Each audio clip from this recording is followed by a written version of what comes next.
اگر یہ مساجد مدارس نہ ہوتے، کہیں بھی جہاں میں مسلمان نہ ہوتے، بصورت بشر سب درندے ہی ہوتے، کسی بھی جگہ اچھے انسان نہ ہوتے۔ اگر یہ مساجد مدارس نہ ہوتے، کہیں بھی جہاں میں مسلمان نہ ہوتے۔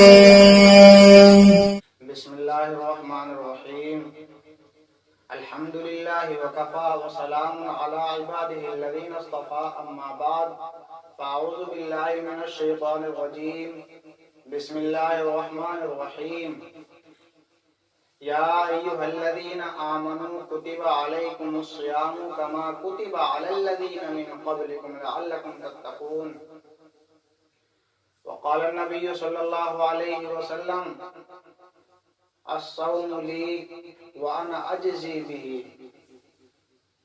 صدق اللہ العظیم۔ سامعین کرام، اللہ تبارک تعالیٰ کا بہت بڑا احسان و کرم ہے کہ اللہ تبارک تعالیٰ نے ہم کو اس مہینے تک پہنچایا۔ یہ جو رمضان مبارک کا مہینہ ہے بڑا بابرکت مہینہ ہے، بڑی رحمتوں والا مہینہ ہے۔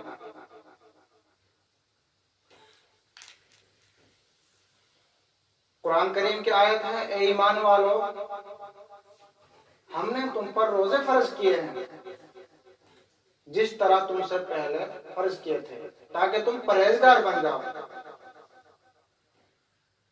جب یہ رمضان مبارک کا مہینہ آتا تھا تو آپ صلی اللہ علیہ وسلم کا چہرہ بدل جاتا تھا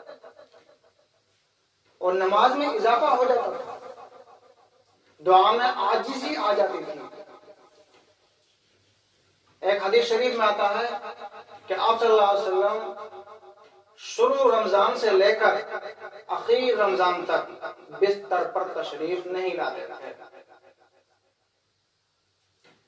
اللہ تبارک تعالیٰ اپنے ان فرشتوں کو کہتے ہیں جو عرش کو اٹھائے ہوئے ہیں، اے فرشتوں اپنی عبادت چھوڑ دو اور روزہ دار کی دعا پر آمین کہو۔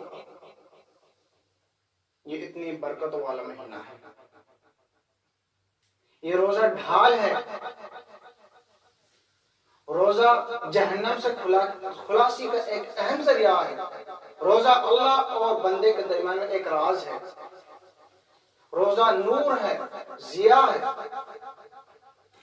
یہ جو روزہ رمضان مبارک کا پہلا حصہ ہے وہ رحمت کا ہے، دوسرا حصہ ہے وہ مغفرت کا ہے، تیسرا جو حصہ ہے وہ جہنم سے خلاصی اور آزادی کا ہے۔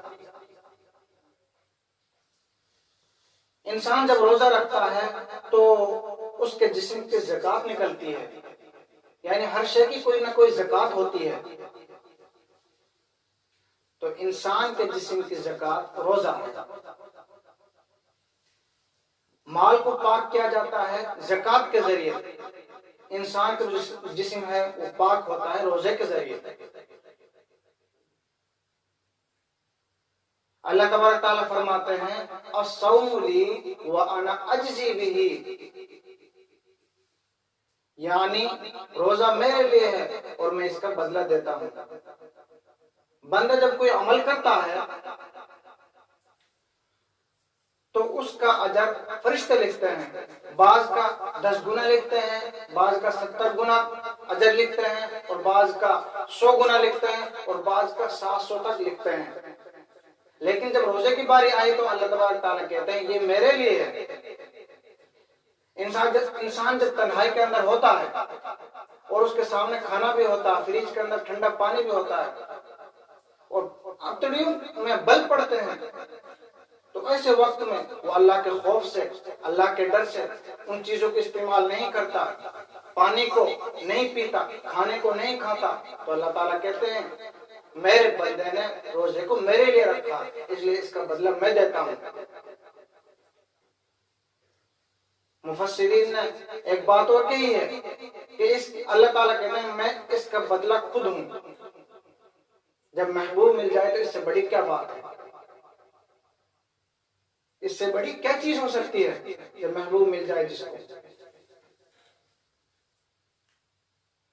اللہ تبارک تعالیٰ نے اس امت کے لیے 5 انعامات دیے ہیں.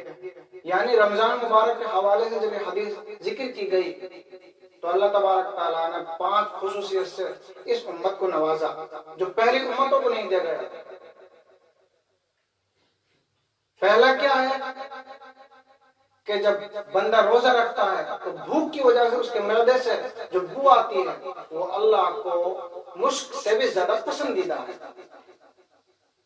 دوسری چیز کیا ہے، دوسرا انعام کیا ہے، وہ ہے کہ شیاطین کو اس مہینے کے اندر جکڑ دیا جاتا ہے، باندھ دیا جاتا ہے. تیسری چیز یہ ہے کہ جنت کو پورا مہینہ آراستہ اور پیراستہ کیا جاتا ہے. یعنی پورا مہینہ جنت کو سنوارا جاتا ہے. ایک حدیث شریف میں آتا ہے شروع سال سے لے کر 11 مہینے تک، یعنی رمضان مبارک مہینے تک 11 مہینے جنت کو آراستہ اور پیراستہ کیا جاتا ہے.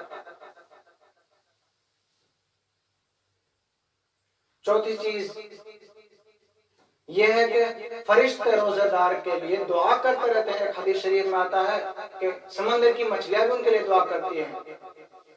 اور 5ویں چیز یہ ہے کہ جب رمضان مبارک کی آخری رات ہوتی ہے تو روزہ دار کو بخش دیا جاتا ہے، اس کے سارے گناہوں کو ختم کر دیا جاتا ہے، مٹا دیا جاتا ہے اور جہنم سے آزادی کا پروانہ مل جاتا ہے.